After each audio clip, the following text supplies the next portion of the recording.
Hello, everyone. My name is Tina Ying. I'm a Senior Product Marketing Manager in Microsoft 365 Compliance team. And hi, folks. Welcome to Microsoft Ignite. It's great to be here with Tina and with all of you. I'm Chris McNulty. I'm Director of Product Marketing for Microsoft 365, and I'll be coming back later in today's session to talk to you about all the things that we're doing with Project Cortex to help optimize content understanding as part of an information lifecycle reinvention.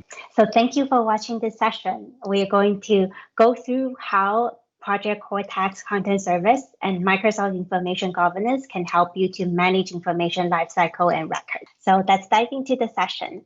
Just a quick overview of the agenda here. We will start by showing you the overview and some of the challenge we see in information governance. And then we will have a quick introduction of Microsoft Information Governance and the Project Cortex. After that, we will show you a product demo, demonstrate how you can configure retention label and auto-classify it using content service, and then govern your data using these two technology together. As you may be familiar with this concept, data is everywhere, especially during this pandemic situation. Your employees are working from different places. They use multiple tools to collaborate with each other, including email, message, Teams recording, meeting, etc.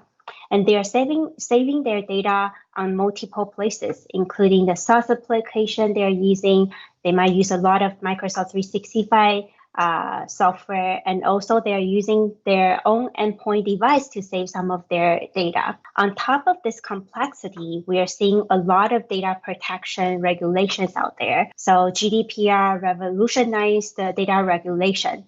After that, we are seeing that California, Brazil, Japan, Taiwan, they also come up with their own data protection and privacy regulation. So it makes the whole data landscape become even more complicated. Statistics also show that in the next 2 years, data will grow by 4.5 times. And it's not just growing from one place. We're seeing that on average, each organization are using 5 content repositories to manage their information. However, we are seeing some progress here.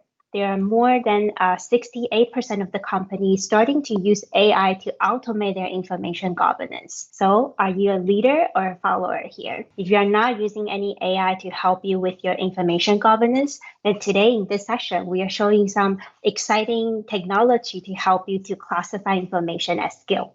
So how can a company build an effective information governance program? In the past, we always focus on risk management and compliance. We think about the record-keeping requirements. If you're in a financial service industry, you might be thinking about, I need to keep transactional data for more than 7 years. So it's all very regulation-driven. But recently, we are seeing more and more in the market that customers are asking Microsoft to say, hey, I want to manage the value of information and the risk at the same place. So it's not just about compliance and regulation anymore. We also need to consider the information value. And then we need to work together between different teams, including the business team, security team, your IT, legal, and risk compliance team, all together to help to build an effective information governance program to manage your lifecycle of information. And Microsoft Information Governance can help here.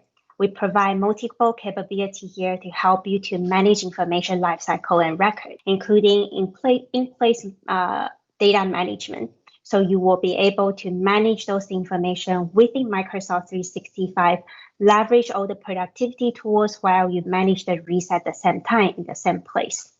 And Chris will share more about the exciting news about some of the knowledge management solution or content service solution that can help you to add those value of managing data in place. And second, we provide multiple ways to help you with auto classification so you can govern data at scale. So you don't need to rely on your employees to manually classify data one by one. Third, we provide defensible process. When you are managing information, there are certain regulations you need to adhere to.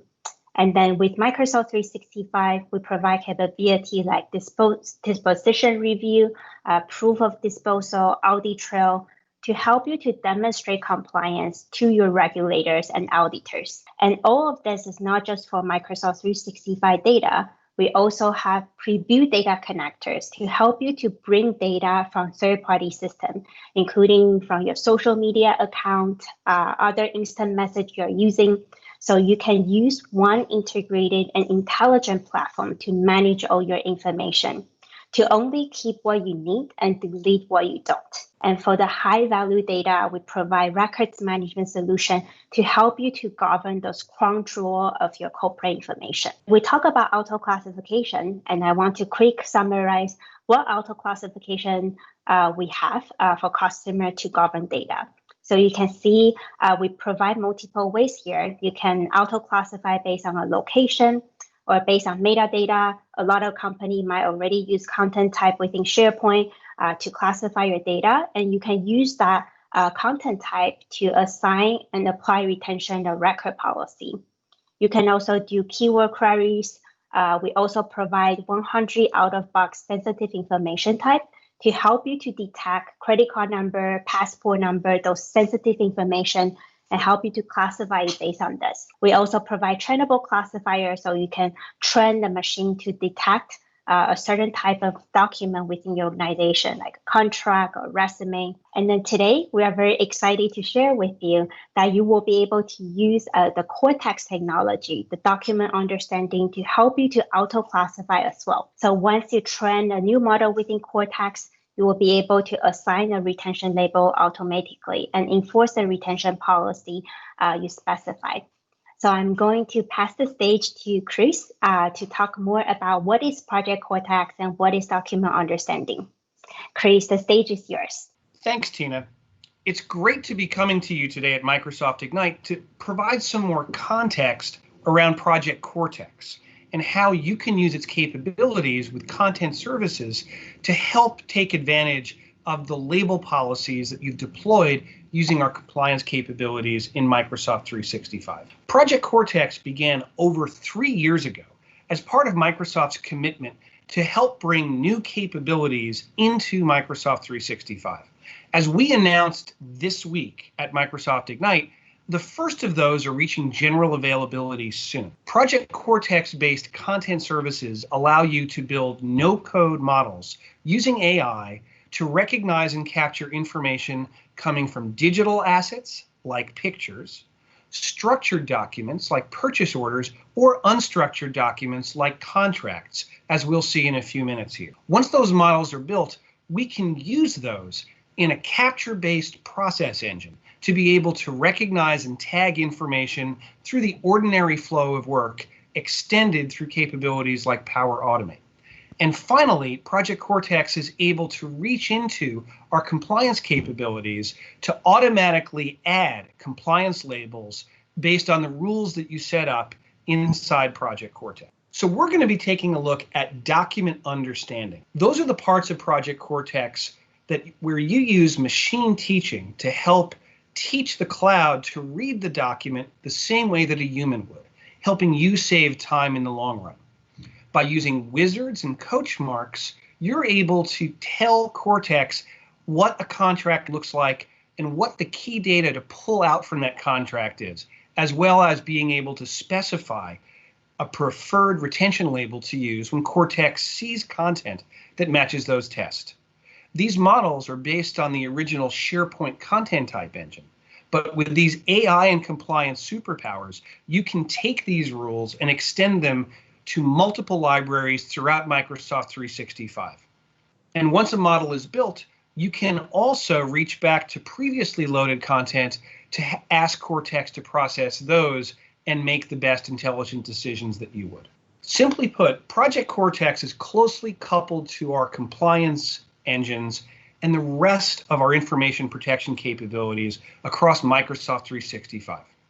Retention labels are typically defining record policies based on the age of a piece of content or an external event, and they live alongside the sensitivity labels, which are used as tags to attach access control policies like encryption or remote access. Now, labels can be applied interactively by users through the applications of Microsoft 365, but Project Cortex brings new capabilities in to allow you to build AI models to automatically attach those. And just like any other retention label, we provide scaled management of that information throughout the suite using tools like our analytics engines and file plans. The end result is Project Cortex is bringing new precision to allow you to manage metadata, taxonomy, and content types. Integrated with our key sensitivity and retention labels and our AI models, you're able to get universal tagging of your content with intelligent suggestions, helping drive precision in search, in workflow, and in governance. And so next, Tina, I think we should show our audience how to set up retention policies so we can start talking about how Project Cortex can optimize those policies. Tina? Thank you, Chris. So now I'm going to show you how you can define retention schedule, retention label within Compliance Center and use document understanding to classify data. And then you can do disposition review and dispose of information based on your retention schedule. So let's go to the define retention label part. You can configure retention label within Microsoft 365 Compliance Center. So I can go to the solution catalog here, and I can go to the records management solution. You can easily ping your records management solution into the navigation bar. You can also open the solution here. Once I come to the records management page, I can go to the file plan manager to easily create a label here. So here we are going to create a label for contract. So I can key in the retention label name contract, and I can use file plan descriptor to give this label more information. So you can imagine file plan descriptor is like a metadata for the label. It's easier for you to structure your retention schedule when you assign file plan descriptor here. So for example, I can say for this contract label, it's for the legal department. The category is contract. You can even select a citation or regulation that matter to this label for you to structure that. And once I choose the file plan descriptors, then I can go in to set up my retention policy. You can configure a retention period in a granular way. It could be by years, by month, or by days. Once you configure the period, you can say, I want my retention period to start based on when the item were created or when it was last modified, or it can be based on an event, such as an employee departure from the company. And then I can choose what actions I want to take after we reach the retention period. You can choose to retain the items, or you can choose to delete the item automatically. You can also mark the item as a record. When you mark an item as a record, then no one can add it or delete that.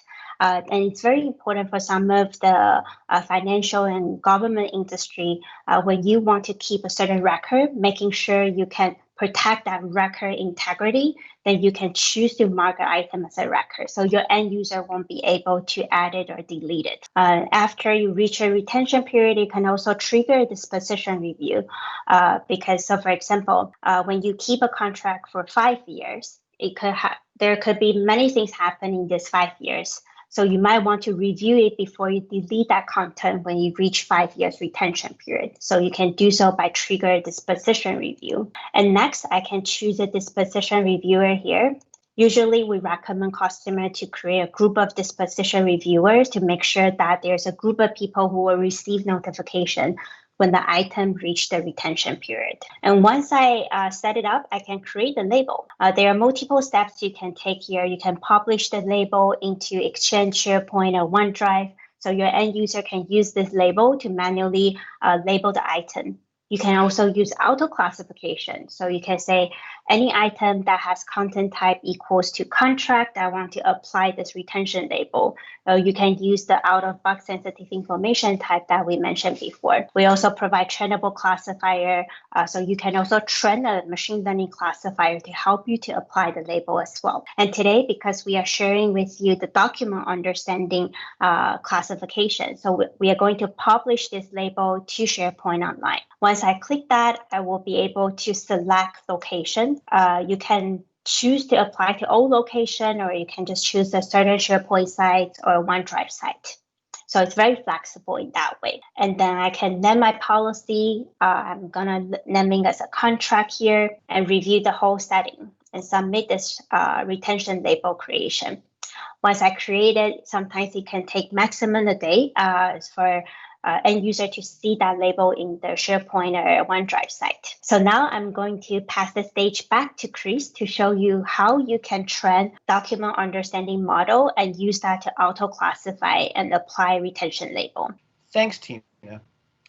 Now let's take a look at how Project Cortex can help optimize classification to take advantage of the label that Tina just set up. So we're beginning in the Content Center.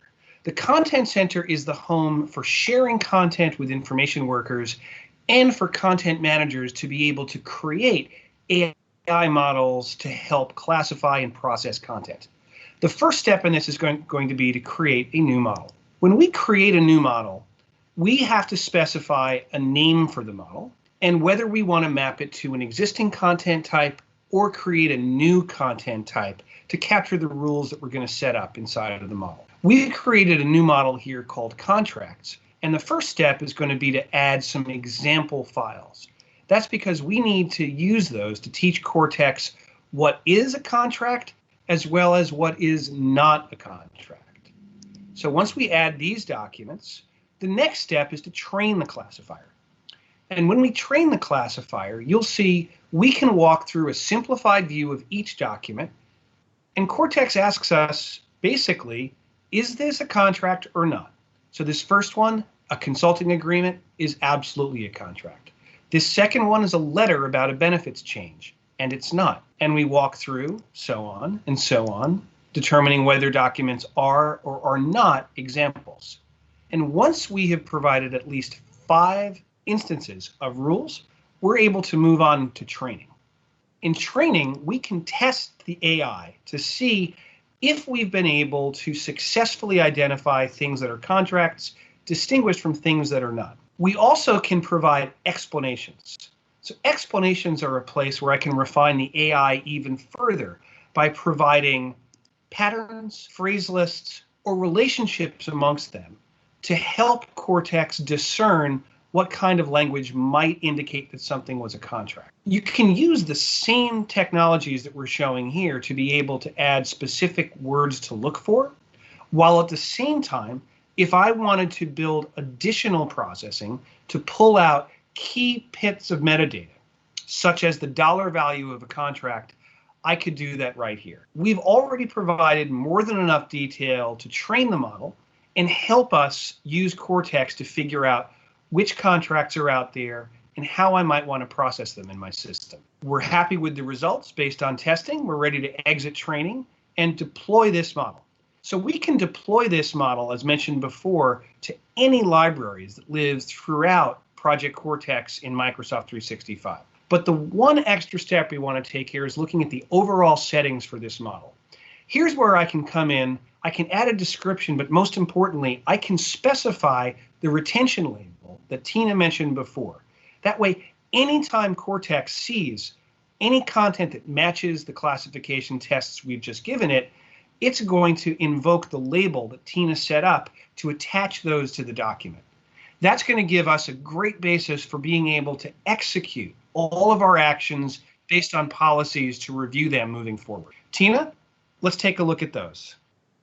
Thank you, Chris. Now we have the model trend. Let's see what happens when we upload the items into the Content Center. So here I'm going to upload several documents at the same time to the Content Center. Once I uploaded it, you can see the model recognize that the files are contracts, and it automatically classify and then label with the contract retention label we configured earlier. And remember, when we configure the label, we also mark the items as a record. So you can see the item is a record here. And so that means that if I'm an end user, I come in to try to add the file, the system will block me from doing that. So next, I will share with you what will happen when we reach the end of the retention period. When the content reaches the end of the retention period, you will be able to see them in the disposition tab under records management. So you can see the contract label here. I can see there are 11 items pending for disposition review. So I can click on this and I can see all the files here. Once I choose the file, I can have a built-in review within this disposition review experience. I can see the contract here and I can make a decision whether I want to relabel it which means that I can extend the retention period, or if I want to approve the disposal. And you can record your reasons of disposal here, and it will be captured in the metadata. So now I approve the disposal here. Once I approve that, I can find this disposed items under this tab. And then the metadata will be capped for up to 7 years. So you can show this to your regulator about how you dispose of the information. And next, a lot of people also ask us about, hey, you use auto classification, but how can I audit that? How do I know whether the classification works or not?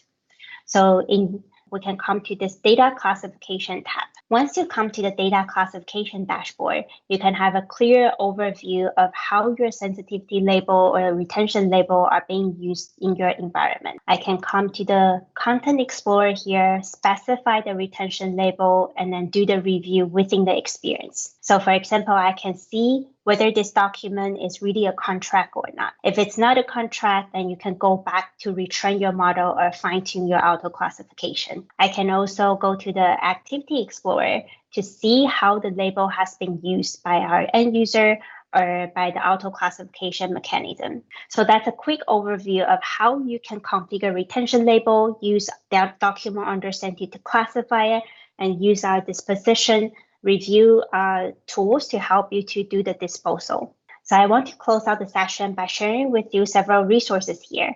If you are interested in records management and information governance, we have more other sessions here to give you more details. You can also follow our blog post here to learn the most updated announcement we are making in the area. If you don't have or you haven't tried any E5 capability yet, you can start a trial at the E5 compliance trial link here. And we always welcome for any feedback you have. So come to our user voice to give us any feedback and vote for the one that you want us to prioritize. Thank you everyone for watching the session. Thanks, Tina. Thanks, everyone. We're really excited about being able to work with our colleagues in compliance. We hope you are too. Please have a wonderful Ignite. Thank you.